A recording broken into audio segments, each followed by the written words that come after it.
देख रहे हैं इंडिया पब्लिक खबर और मैं हूं आपके साथ आकांक्षा। 24 नवंबर को उत्तर प्रदेश के संभल से भभकी हिंसा की आग अब पूरे प्रदेश में अपनी तपिश का एहसास करा रही है। यूपी के राजनीतिक गलियारों में हलचल तेज हो गई है। सपा सांसद जियाउर रहमान बर्क बुरी तरीके से फंसे हुए नजर आ रहे हैं। संभल हिंसा के बाद उनके खिलाफ हो रहे एक्शन मानो सपा सांसद से संभाले नहीं संभल रहे हैं।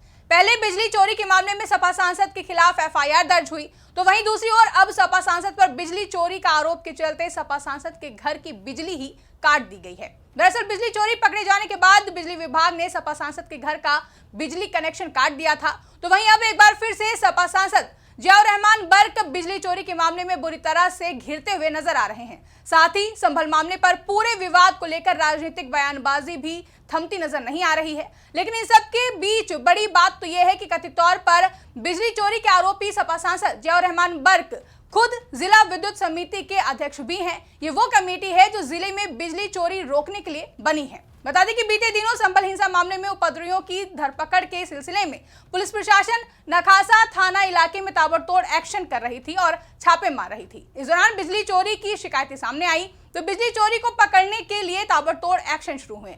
घरों और मस्जिदों में दबिश दी गई, तो सपा सांसद के घर में भी बिजली चोरी का मामला सामने आया। आपको बता दें कि बीते दिनों सपा सांसद जियाउर रहमान बर्क के घर का पुराना मीटर हटाकर स्मार्ट मीटर लगाया गया, लेकिन इसके बाद जो हुआ वो सभी को हैरान कर देने वाला था। दरअसल अब सपा सांसद के घर लगे पुराने मीटर्स का डिटेल सामने आया है, जिसमें कई महीनों से उनका बिजली का बिल जीरो आ रहा था। तो आगे जांच शुरू हुई, यानी कि पूरे मामले में सपा सांसद जियाउर रहमान बर्क की मुश्किलें लगातार बढ़ती ही जा रही हैं। सांसद के घर से बिजली चोरी के मामले में जब्त किए गए 2 मीटरों की लैब में टेस्टिंग की गई, जिसमें गड़बड़ी पाई गई है। इसकी जानकारी बिजली विभाग के अधिकारियों ने खुद दी है।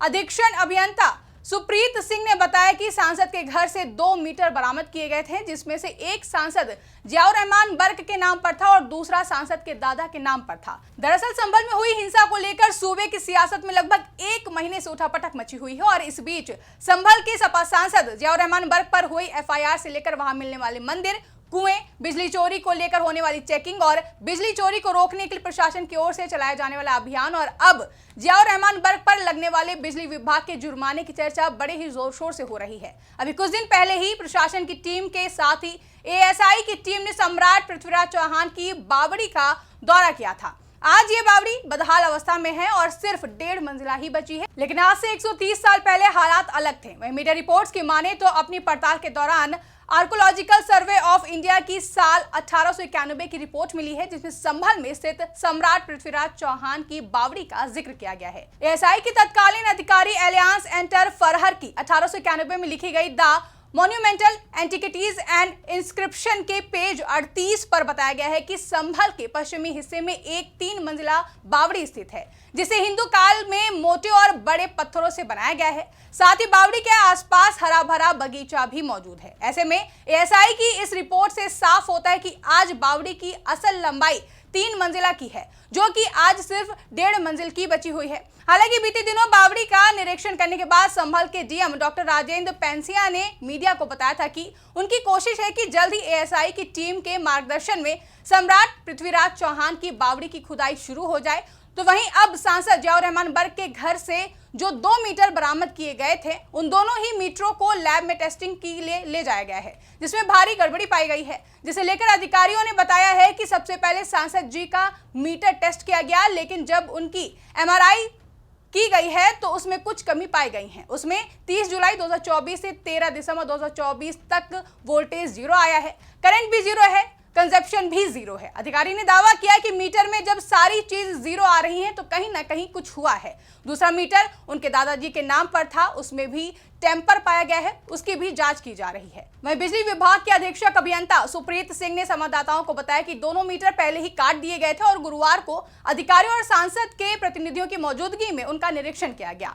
दोनों मीटरों की जांच दोपहर 12 बजे शुरू हुई और शाम 4 बजे तक जारी रही। सपा सांसद जियाउर रहमान बर्क के प्रतिनिधि फिरासत उल्ला ने वकील कासिम जमाल के साथ बिजली विभाग का दौरा किया और पत्रकारों से बात की, जिसमें उन्होंने कहा कि हम निरीक्षण में भाग लेने आए थे, लेकिन हमें अभी तक अंतिम रिपोर्ट नहीं मिली है, ना तो इस बार और ना ही पहले मिली थी। हम अंतिम रिपोर्ट का इंतजार कर रहे हैं। साथ ही इस दौरान कथित अनियमितताओं के बारे में पूछे जाने पर उन्होंने कहा कि दोनों मीटरों का निरीक्षण किया गया था और अब तक कोई भी अनियमितता नहीं पाई गई है। मीटर की सील बरकरार है और मीटर ठीक से काम कर रहे हैं।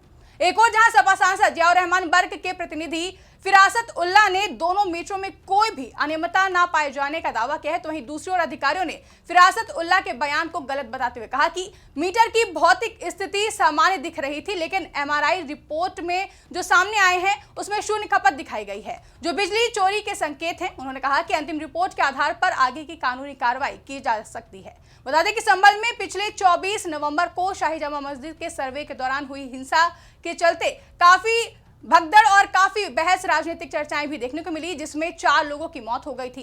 इस सिलसिले में दर्ज एक मुकदमे में क्षेत्रीय सपा सांसद जियाउर रहमान बर्क भी आरोपी हैं। उन पर हिंसा भड़काने का आरोप है।